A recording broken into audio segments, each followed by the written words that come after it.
Hello বন্ধুরা, আমার মার চ্যানেলে আপনাদেরকে স্বাগতম।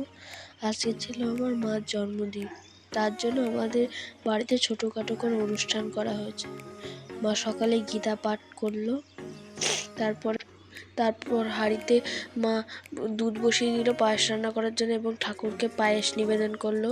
মা দুপুরে নিরামিষ খাবে। দুপুরে হয়েছিল রসগোল্লা, ডাল, পায়েস, চাটনি, আলুর দম, বেগুনি আর 5 রকমের ভাজি, ভাত, শশা।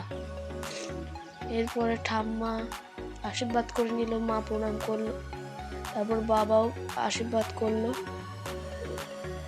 এরপরে সন্ধেবেলা সবাই মিলে মার জন্য একটু ছোট করে কেক আনা হলো এবং কাটা হলো।